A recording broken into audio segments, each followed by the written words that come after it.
Hey guys, it's Leah here. This is my starter video and I will be talking about the educational system here in the US. So I listened to all of the Jonathan Kuzul videos that are listed with the discussion. He is a great speaker, and I even clicked on a couple of his other speeches that he's given, and he makes some really good points, and he's very knowledgeable in what he does, and I have to agree with most of what he said. So he said that there are many children who are living on the streets, they're hungry, they've seen suicide, and like one or both of their parents is in jail. So we should want to give them the very best of the early childhood education that we can provide for them. We should start as early as possible because early exposure is best.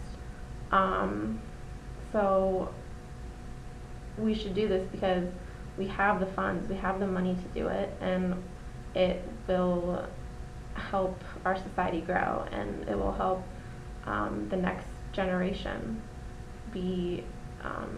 have a better education. So he used the New York as a state as an example a lot of the time. So right now, and this video was made in 2009, so those stats, right now the best preschools cost $22,000 per year, and that's ridiculous. And he made a big deal about how they give tests to 2-year-olds, and what in the world can you possibly test them on? I agree, that's ridiculous. You can't test a toddler in anything that young yet. Like, yes, they're smart at that age, and they know many things at that age, but, I mean, you can't give them a, true standardized test. So that's what they're doing in New York, apparently. But, I mean, in other, as you get older into grade school, they do give you standardized tests, and this pretty much determines if you are where you should be at your grade level and at your age level.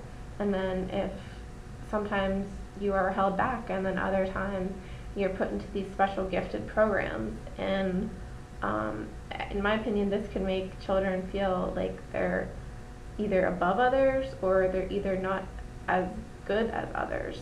Like, they could be put down by what their results are, and then they would have to say goodbye to all their friends and have to adapt. So it could be a very positive or a very negative thing for by giving these tests. I'm not saying that we should stop the test, but I'm saying that maybe they shouldn't have such dramatic effects. Okay, so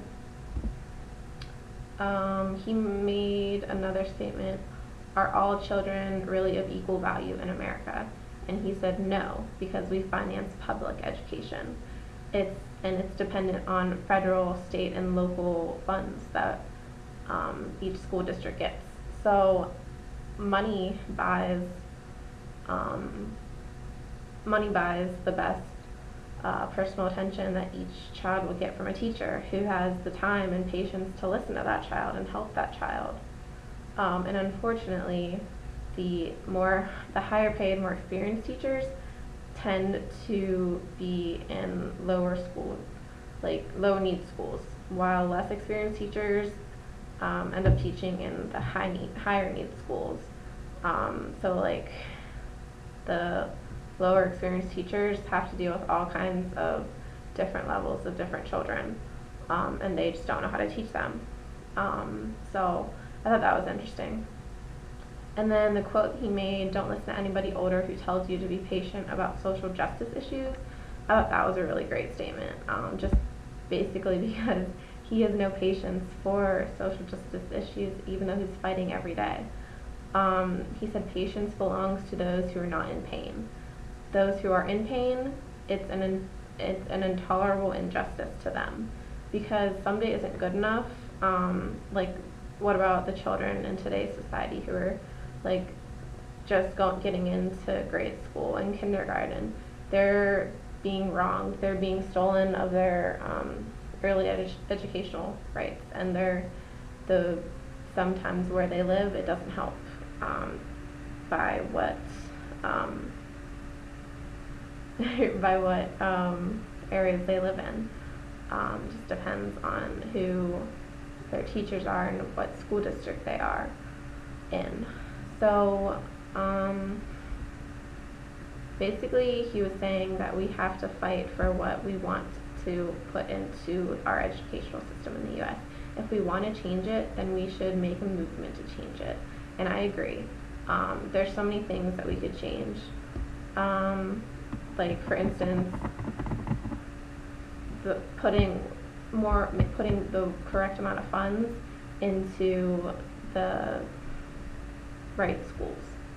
So because resources aren't distributed evenly in school districts that really need it, like in high poverty areas, it's very little attention is given to the students who really need it. But in white privileged societies, almost too much attention is given. So I hope I covered a couple points. I have a couple questions for anyone who wants to respond to my video. Pretty much just, how do you feel about standardized tests? Should we keep them? Should we discard them? Should we improve them some way? And then how do you think funding should be distributed? Should more federal costs be given? Should more state funds be given, or should more local funds be given? I personally think that the federal government should give each state, depending on the number of children in school, more funds, because they're only giving about 12% total in the total US 50 states. So sorry it's kind of long, but thank you guys.